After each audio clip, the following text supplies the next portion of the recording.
ओम शांति। 24/7/2025 प्रातः मुरली। ओम शांति। बाप दादा मधुबनी। बाबा आज कह रहे हैं, मीठे बच्चे, तुम इस पढ़ाई से अपने सुख धाम जाते हो वाया शांति धाम। यही तुम्हारी एम ऑब्जेक्ट है, यह कभी नहीं भूलनी चाहिए। आज का प्रश्न है, तुम बच्चे साक्षी होकर इस ड्रामा की कौन सी सीन देख रहे हो? उत्तर है, इस समय ड्रामा में टोटल दुख की सीन है। अगर किसी को सुख है भी तो अल्पकाल कागबिष्ट समान, बाकी दुख ही दुख है। तुम बच्चे अभी रोशनी में आए हो, जानते हो सेकंड बाय सेकंड बेहद सृष्टि का चक्र फिरता रहता है। एक दिन ना मिले दूसरे से, सारी दुनिया की एक्ट बदलती रहती है, नई सीन चलती रहती है। गीत है, जो पिया के साथ है। डबल ओम शांति। एक बाप स्वधर्म में टिके हुए हैं, दूसरा बच्चों को भी कहते हैं, अपने स्वधर्म में टिको और बाप को याद करो। और कोई ऐसे कह ना सके कि स्वधर्म में टिको। तुम बच्चों की बुद्धि में निश्चय है, निश्चय बुद्धि विजयंती, वही विजय पाएंगे। काहे की विजय पाएंगे? बाप के वर्षे की, स्वर्ग में जाना, यह है बाप के वर्षे की विजय पाना। बाकी है हद, बाकी है पद के लिए पुरुषार्थ। स्वर्ग में जाना तो जरूर है। बच्चे जानते हैं ये छी छी दुनिया है, बहुत अथाह दुख आने वाले हैं। ड्रामा के चक्र को भी तुम जानते हो। अनेक बार बाबा आया हुआ है, पावन बनाए सभी आत्माओं को मच्छर सदृश ले जाने, फिर खुद भी निर्वाण धाम में जाकर निवास करेंगे। बच्चे भी जाएंगे। तुम बच्चों को ये तो खुशी रहनी चाहिए, इस पढ़ाई से हम अपने सुख धाम जाएंगे वाया शांति धाम। ये है तुम्हारी एम ऑब्जेक्ट, ये भूलनी नहीं चाहिए। रोज रोज सुनते हो, समझते हो, हमको पतित से पावन बनाने के लिए बाप पढ़ाते हैं। पावन बनने का सहज उपाय बताते हैं, याद का। ये भी नई बात नहीं, लिखा हुआ है।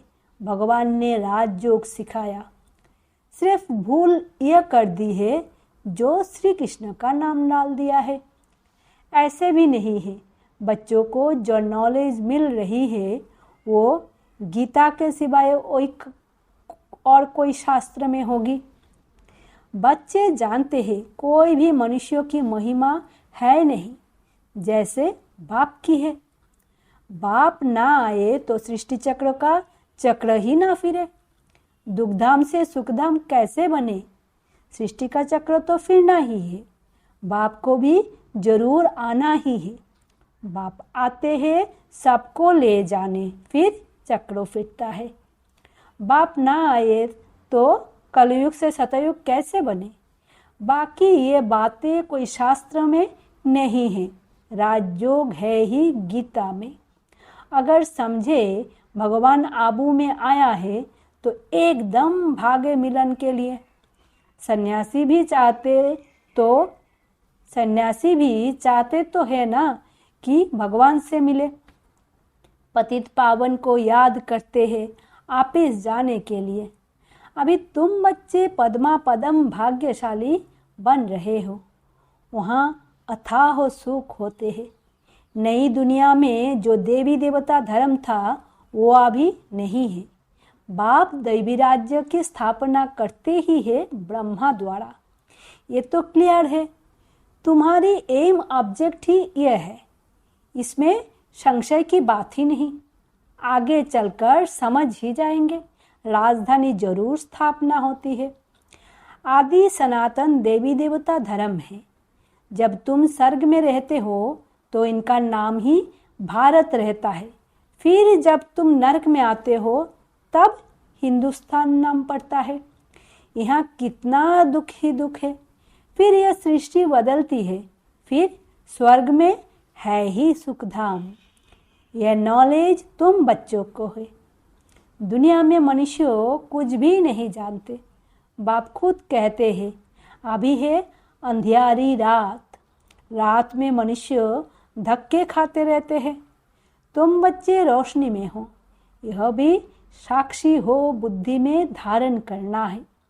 सेकंड बाय सेकंड बेहद सृष्टि का चक्र फिरता रहता है। एक दिन ना मिले दूसरे से, सारी दुनिया की एक्ट बदलती रहती है, नई सीन चलती रहती है। इस समय टोटल है ही दुख की सीन। अगर सुख है तो भी काग बिष्टा समान, बाकी दुख ही दुख है। इस जन्मों में करके सुख होगा, फिर दूसरे जन्म में दुख। अब तुम बच्चों की बुद्धि में ये रहता है, अभी हम जाते हैं अपने घर, इसमें मेहनत करनी है पावन बनने की। श्री श्री ने श्रीमत दी है श्री लक्ष्मी नारायण बनने की। बैरिस्टर मत देंगे बैरिस्टर भवो। अब बाप भी कहते हैं श्रीमत से ये बनो। अपने से पूछना चाहिए, मेरे में कोई अवगुण तो नहीं है। इस समय गाते भी है, मुझ निर्गुण हारे में कोई गुण नहीं, आपे ही तरस पड़ई। तरस अर्थात रहम। बाबा कहते हैं, बच्चों में तो किसी पर रहम, बच्चों मैं तो किसी पर रहम करता ही नहीं हूँ। रहम तो हर एक को अपने पर करना है। यह ड्रामा बना हुआ है। बेरहमी रावण तुमको दुख में ले आते हैं। ये भी ड्रामा में नूंद है, इसमें रावण का भी कोई दोष नहीं। बाप आकर सिर्फ राय देते हैं, यही उनका रहम है। बाकी ये रावण राज्य तो फिर भी चलेगा। ड्रामा अनादि है, ना रावण का दोष है ना मनुष्य का दोष है। चक्रों को फिरना ही है। रावण से छुड़ाने के लिए बाप युक्तियां बताते रहते हैं। रावण मत पर तुम कितना पाप आत्मा बने हो। अभी पुरानी दुनिया है, फिर जरूर नई दुनिया आएगी। चक्र तो फिरेगा ना। सतयुग को फिर जरूर आना है। अभी है संगम युग।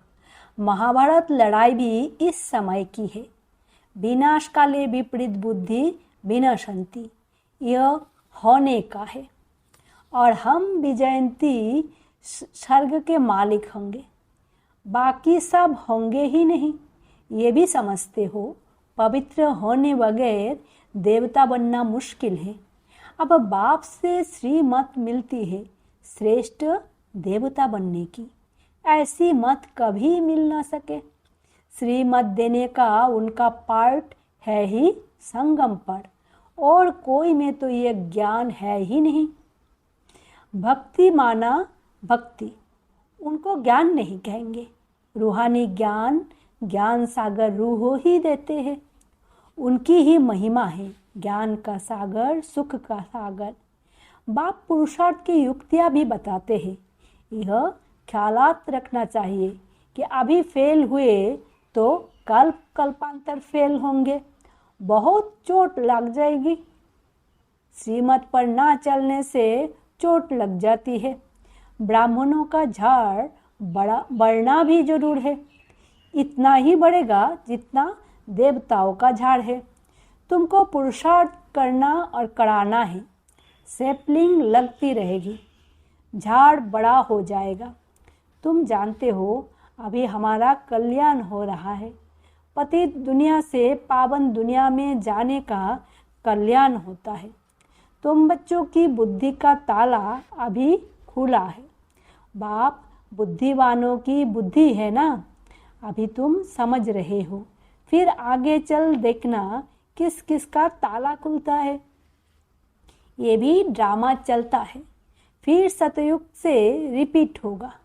लक्ष्मी नारायण जब तख्त पर बैठते हैं तब संवत शुरू होता है। तुम लिखते भी हो 1 से 1250 वर्ष तक सर्ग कितना क्लियर है। कहानी से सत्यनारायण की, कहानी है सत्यनारायण की, कथा अमरनाथ की है ना। तुम अभी सच्ची सच्ची अमरनाथ की कथा सुनते हो, उसका फिर गायन चलता है। त्योहार आदि सब इस समय के हैं। नंबर 1 पर्व है शिव बाबा की जयंती। कलयुग के बाद जरूर बाप को आना पड़े दुनिया को चेंज करने। चित्रों को कोई अच्छी रीति से देखे, कितना पूरा हिसाब बना हुआ है। तुमको यह खातिरी है। जितना कल पहले पुरुषार्थ किया है उतना करेंगे जरूर। साक्षी हो, औरों का भी देखेंगे, अपने पुरुषार्थ को भी जानते हैं। तुम भी जानते हो। स्टूडेंट अपने पढ़ाई को नहीं जानते होंगे। दिल खाएगी जरूर कि हम इस सब्जेक्ट में बहुत कच्चे हैं, फिर नापास हो जाते हैं।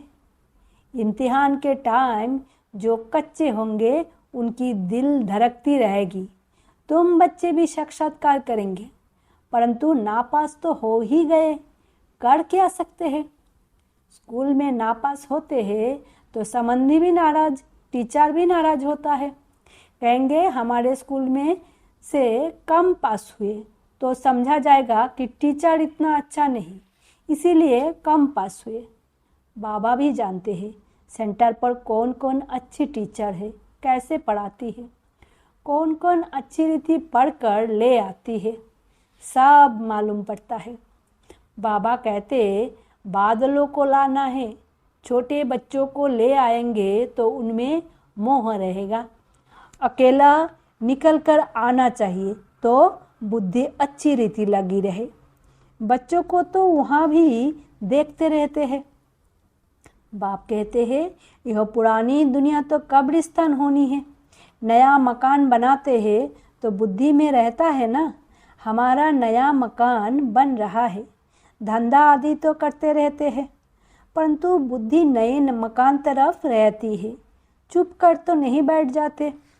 वो है हद की बात, ये है बेहद की बात। हर कार्य करते हुए स्मृति रहे कि अभी हम घर जाकर फिर अपनी राजधानी में जाएंगे तो अपार खुशी रहेगी। बाप कहते हैं बच्चे, अपने बच्चों आदि की संभाल भी करनी है, परंतु बुद्धि वहाँ लगी रहे। याद ना करने से फिर पवित्र भी नहीं बन सकते। याद से पवित्र, ज्ञान से कमाई। यहाँ तो सब है पतित, दो किनारे हैं। बाबा को खिवैया कहते हैं, परंतु अर्थ नहीं समझते। तुम जानते हो, बाप उस किनारे ले जाते हैं। आत्मा जानती है हम अब बाप को याद कर बहुत नज़दीक जा रहे हैं। खिवैया नाम भी अर्थ सहित रखा है ना। ये सब महिमा करते हैं। नैया मेरी पार लगाओ। सतयुग में ऐसे कहेंगे क्या? कलयुग में ही पुकारते हैं। तुम बच्चे समझते हो, बेसमझ को तो यहाँ आना नहीं है। बाप की सख्त मना है। निश्चय नहीं तो कभी नहीं ले आना चाहिए। कुछ भी समझेंगे नहीं। पहले तो 7 रोज का कोर्स दो। कोई को तो 2 रोज में भी तीर लग जाता है। अच्छा लग गया तो फिर छोड़ेंगे थोड़े ही। कहेंगे हम 7 रोज और भी सीखेंगे। तुम झट समझ जाएंगे यह स्कूल का है। तेज बुद्धि जो होंगे वो कोई बात की परवाह नहीं करेंगे। अच्छा, एक नौकरी छूट जाएगी, दूसरी मिलेगी। बच्चे दिलवाले जो होते हैं उनकी नौकरी आदि छूटती ही नहीं है, खुद ही वंडर खाते हैं। बच्चियाँ कहती है हमारे पति की बुद्धि फेरो। बाबा कहते हैं मुझे मत कहो, तुम योग बल में रहो, फिर बैठ ज्ञान समझाओ। बाबा थोड़े ही बुद्धि को फेरेंगे, फिर तो सभी ऐसे धंधे करते रहेंगे। जो रस्म निकलती है उनको पकड़ लेते हैं। कोई गुरु से किसको फायदा हुआ सुना तो बस उनके पीछे पड़ जाते हैं। नई आत्मा आती है तो उनकी महिमा तो निकलेगी ना, फिर बहुत फॉलोअर्स बन पड़ते हैं। इसीलिए इन सब बातों को देखना नहीं है, तुमको देखना है अपने को। हम कहाँ तक पढ़ते हैं ये तो बाबा डिटेल में जिस चिट चैट करते हैं, बाकी सिर्फ कह देना बाप को याद करो, ये तो घर में भी रह कर सकते हो। लेकिन ज्ञान का सागर है तो जरूर ज्ञान भी देंगे ना। ये है मुख्य बात, मन मना भवो। साथ में सृष्टि के आदि मध्य अंत का राज भी समझाते हैं। चित्र भी तो इस समय बहुत अच्छे अच्छे निकले हैं, उनका भी अर्थ बाप समझाते हैं। विष्णु की नाभि से ब्रह्मा को दिखाया है, त्रिमूर्ति भी है। फिर विष्णु की नाभि से ब्रह्मा, ये फिर क्या है? बाप बैठ समझाते हैं, यह राइट है या रॉन्ग है। मनमय चित्र भी ढेर बनाते हैं। कोई कोई शास्त्र में चक्र भी दिखाया है, परंतु कोई ने कितनी आयु लिख दी है, कोई ने कितनी, अनेक मत है ना। शास्त्र में हद की बातें लिख दी है। बाप बेहद की बात समझाते हैं कि सारी दुनिया में है रावण राज्य। यह तुम्हारी बुद्धि में ज्ञान है। हम कैसे पतित बने, फिर पावन कैसे बनते हैं। पीछे फिर और धर्म आते हैं, अनेक वैरायटी है, एक ना मिले दूसरे से। एक जैसी फीचर्स वाले दो हो ना सके। यह बना बनावाया खेल है जो रिपीट होता रहता है। बाप बच्चों को बैठ समझाते हैं, टाइम थोड़ा होता जाता है, अपनी जांच करो। हम कहाँ तक खुशी में रहते हैं। हमको कोई विकर्म नहीं करना है, तूफान तो आएंगे। बाप समझाते हैं, बच्चे अंतर्मुख होकर अपना चार्ट रखो तो जो भूलें होती है उनका पश्चाताप कर सकेंगे। ये जैसे योग बल से अपने को माफ़ करते हो। बाबा कोई क्षमा या माफ़ नहीं करते। ड्रामा में क्षमा अक्षर ही नहीं है। तुमको अपनी मेहनत करनी है। पापों का दंड मनुष्य खुद ही भोगते हैं, क्षमा की बात ही नहीं। बाप कहते हैं हर बात में मेहनत करो। बाप बैठ युक्ति बताते हैं आत्माओं को। बाप को बुलाते हैं, पुराने रावण के देश में आओ, हम पतितों को आकर पावन बनाओ। परंतु मनुष्य समझते नहीं। वो है आसुरी संप्रदाय, तुम हो ब्राह्मण संप्रदाय, दैवी संप्रदाय बन रहे हो। पुरुषार्थ भी बच्चे नंबरवार करते हैं, फिर कह देते इनकी तकदीर में इतना ही है। अपना टाइम वेस्ट करते हैं। जन्म जन्मांतर कल्प कल्पांतर ऊंच पद पा नहीं सकेंगे। अपने को घाटा नहीं डालना चाहिए, क्योंकि अभी जमा होता है, फिर घाटे में चले जाते हो। रावण राज्यों में कितना घाटा होता है। अच्छा, मीठे मीठे सिकिला दे बच्चों प्रति माता पिता बाप दादा का याद प्यार और गुड मॉर्निंग। रूहानी बाप की रूहानी बच्चों को नमस्ते।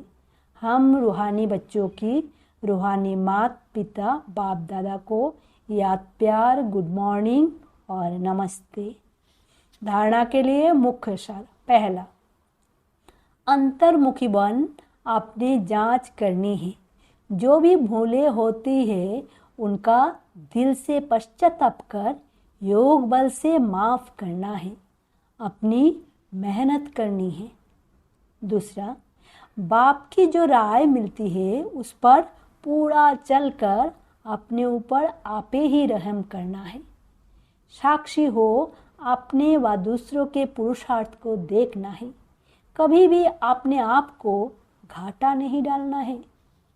वरदान है, विश्व कल्याण की भावना द्वारा हर आत्मा की सेफ्टी के प्लेन बनाने वाले सच्चे रहमदिल भवो। वर्तमान समय कोई आत्माएं अपने आपे ही स्वयं के अकल्याण के निमित्त बन रही है। उनके लिए रहमदिल बन कोई प्लेन बनाओ। किसी भी आत्मा के पार्ट को देखकर स्वयं हलचल में नहीं आओ, लेकिन उनकी सेफ्टी का साधन सोचो। ऐसे नहीं कि यह तो होता रहता है, झाड़ को तो झड़ना ही है। नहीं, आए हुए विघ्न को खत्म करो। विश्व कल्याणकारी व विघ्न विनाशक का जो टाइटल है, उस प्रमाण संकल्प, वाणी और कर्म में रहमदिल बन वायुमंडल को चेंज करने में सहयोगी बनो। स्लोगन है, कर्मयोगी वही बन सकता है जो बुद्धि पर अटेंशन का पहरा देता है। अव्यक्त इशारे, संकल्प की शक्ति जमा कर श्रेष्ठ सेवा के निमित्त बनो। लास्ट में फाइनल पेपर का क्वेश्चन होगा, सेकंड में फुल स्टॉप, इसी में ही नंबर मिलेंगे। सेकंड से ज़्यादा हो गया तो फेल हो जाएंगे। एक बाप और मैं, तीसरी कोई बात ना आए। ऐसे नहीं, यह कर लूँ, ये देख लूँ, आदि आदि, ये हुआ नहीं हुआ, यह क्यों हुआ, यह क्या हुआ, ऐसा कोई भी संकल्प आया तो फाइनल पेपर में पास नहीं होंगे। ओम शांति। शुक्रिया बाबा।